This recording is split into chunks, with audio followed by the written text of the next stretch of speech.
Imagine you're waking up one day and realizing that the way you've been thinking about wealth, success, and opportunity has been completely wrong. Imagine if just one shift in your mindset could change everything, not in a month, not in a year, but instantly. That's what happened to me when I understood this.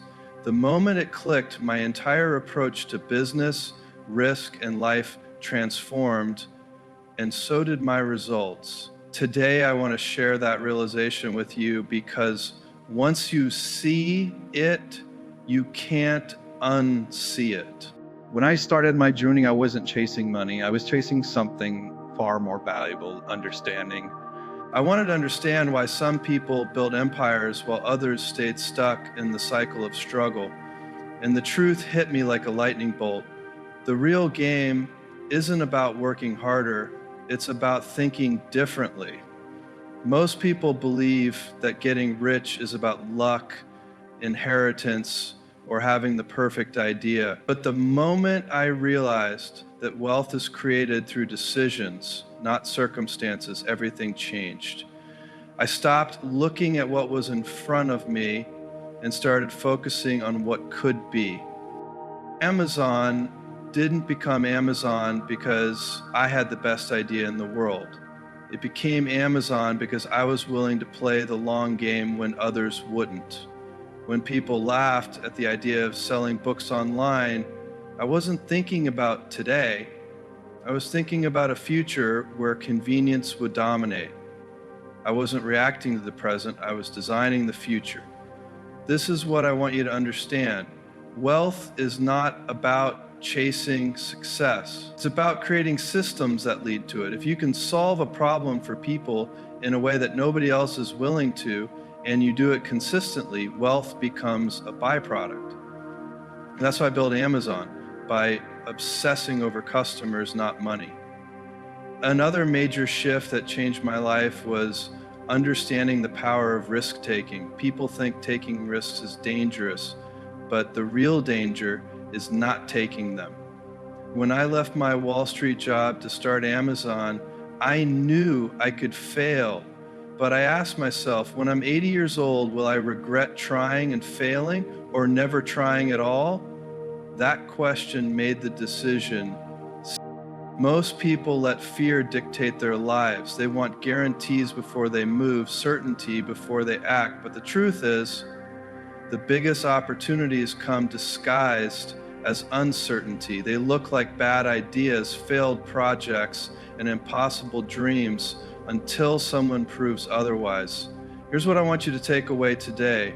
If you want to get rich, not just financially, but in freedom, purpose, and impact, you need to think differently. You need to see beyond today, take smart risks, and execute relentlessly.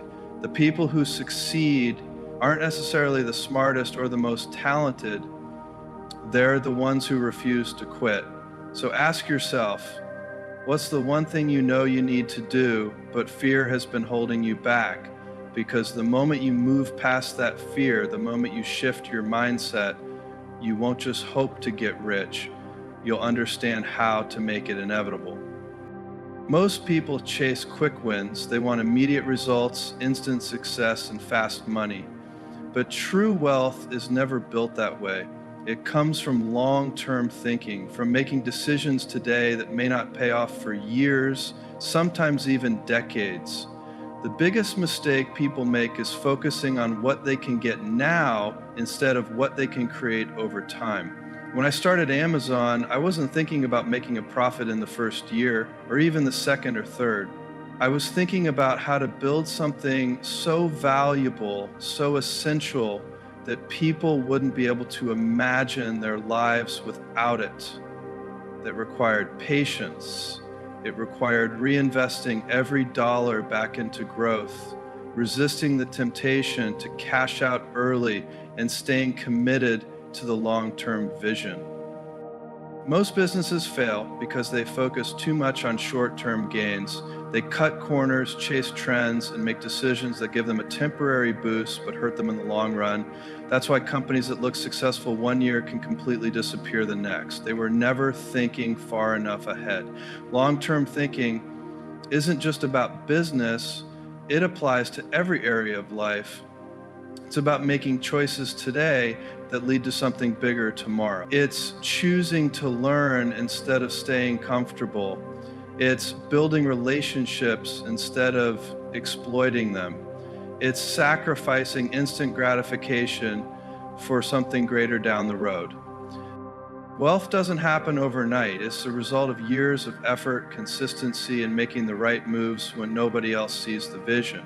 The people who succeed are the ones willing to play the long game, make the sacrifices, and stay committed when others give up. That's the difference between those who build lasting wealth and those who settle for temporary success. The single most powerful force in any business is the customer. Too many companies focus on their competition, their profits, or their own internal goals, but the truth is, none of that matters if you're not obsessively focused on your customers. When you prioritize their needs above everything else, you create a business that doesn't just survive, it thrives. When I started Amazon, I wasn't trying to build the biggest company in the world. I was focused on one thing: making life easier for customers. That meant offering more selection, lower prices, and better convenience. Every decision we made was centered around what would benefit the customer the most.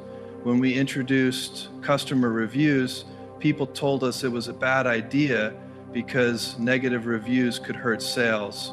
But we didn't care. We cared about building trust. When we launched Prime, people thought offering free 2-day shipping was too expensive.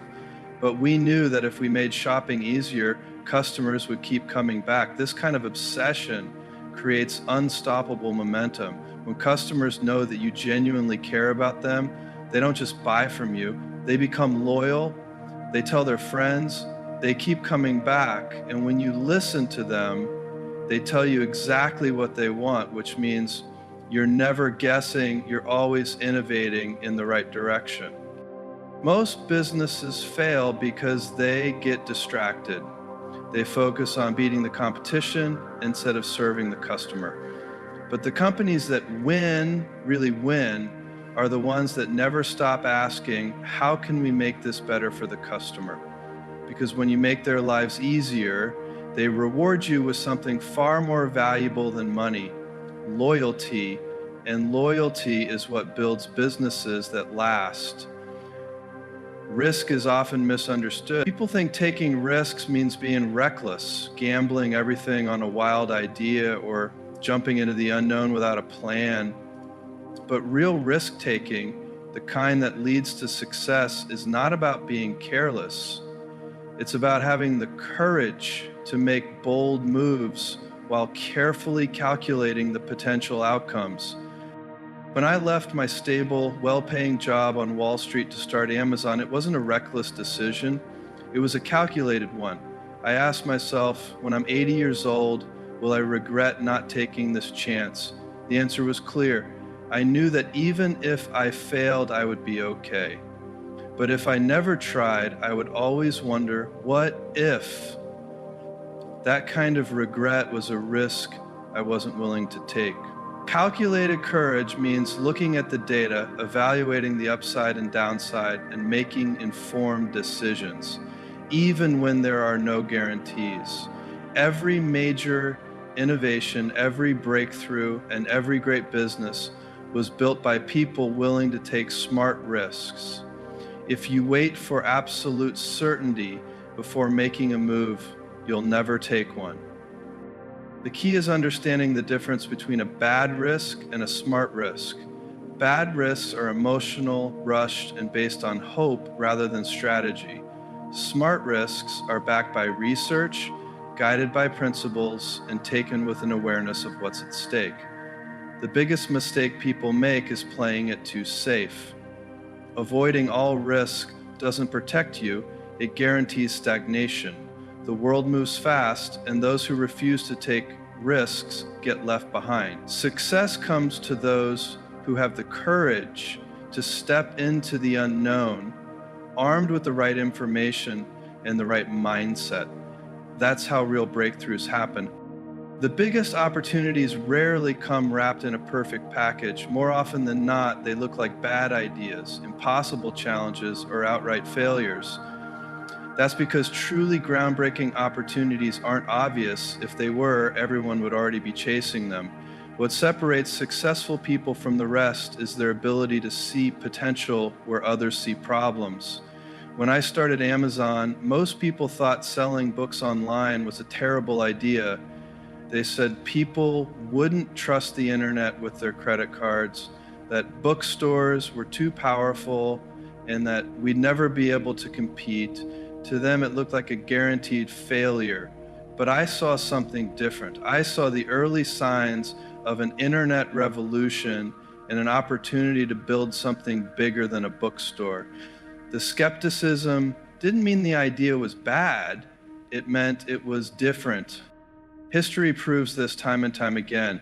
Airbnb looked like a failure because people thought no one would ever rent out their home to strangers. Netflix looked like a failure because people believed customers would always prefer physical video stores. Tesla looked like a failure because the world wasn't ready to believe in electric cars. But in each case, what looked like a losing idea was actually the beginning of something massive. Opportunities don't come with guarantees, they come with doubts, resistance, and uncertainty. The people who win are the ones who can see beyond the initial struggle and recognize the long-term potential. If an idea seems too easy, it's probably not an opportunity, it's already saturated. The real breakthroughs come from betting on something before the world realizes its value. What looks like a failure today might just be the foundation of the next big success.